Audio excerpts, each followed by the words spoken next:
Chapter 11. And the Lord said to Moses and Aaron, Say to the children of Israel, These are the living things which you may have for food among all the beasts on the earth. You may have as food any beast which has a division in the horn of his foot, and whose food comes back into its mouth to be crushed again. But at the same time, of those beasts, you may not take for food the camel, because its food comes back, but the horn of its foot is not parted in two. It is unclean to you. And the rock badger, for the same reason, is unclean to you. And the hare, because the horn of its foot is not parted in two, is unclean to you.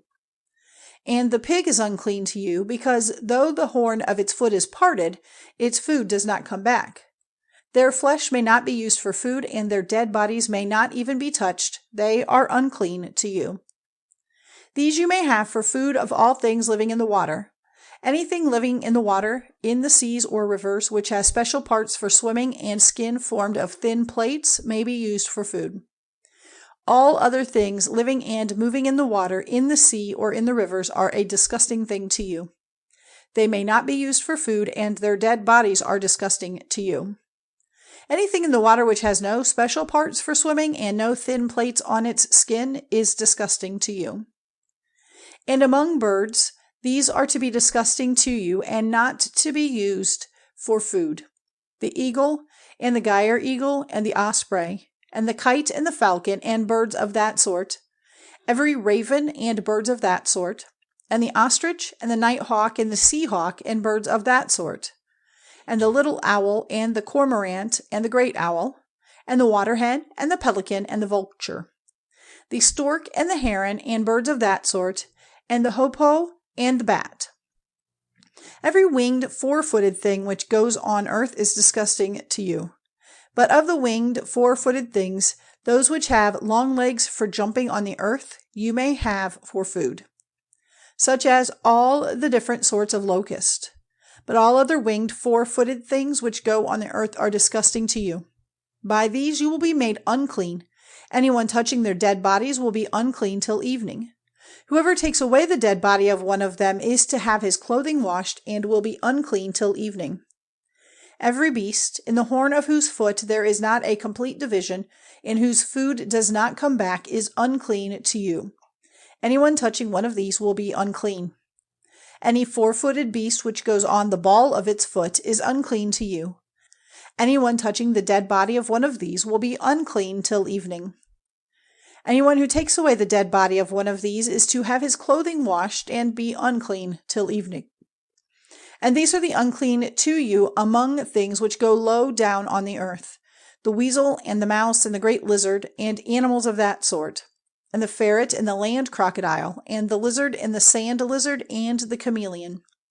All of these are unclean to you. Anyone touching them when they are dead will be unclean till evening.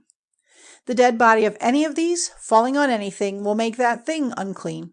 If it is any vessel of wood or clothing or skin or bag, whatever it is, if it is used for any purpose, it will have to be put into water, and will be unclean till evening. After that it will be clean.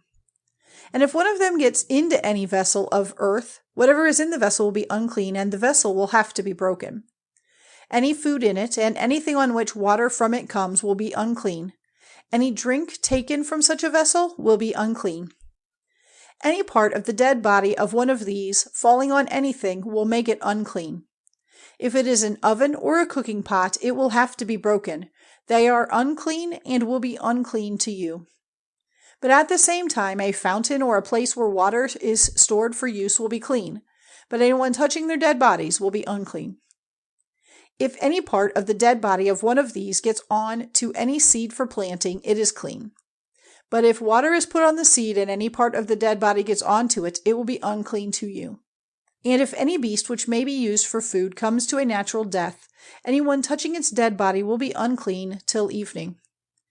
And he who makes use of any part of its body for food is to have his clothing washed and be unclean till evening. And anyone taking away its body is to have his clothing washed and be unclean till evening. Everything which goes flat on its body on the earth is disgusting, and it is not to be used for food. Whatever goes on its stomach or on 4 feet or has a great number of feet, even all those going flat on the earth, may not be used for food, for they are disgusting. You are not to make yourselves disgusting with anything which goes about flat on the earth. You may not make yourselves unclean with them, in such a way that you are not holy to me. For I am the Lord your God. For this reason, make and keep yourselves holy, for I am holy. You are not to make yourselves unclean with any sort of thing which goes about flat on the earth. For I am the Lord who took you out of the land of Egypt to be your God. So be you holy, for I am holy. This is a law about beasts and birds, and every living thing moving in the waters, and every living thing which goes flat on the earth, marking out the unclean from the clean, and the living thing which may be used for food from that which may not.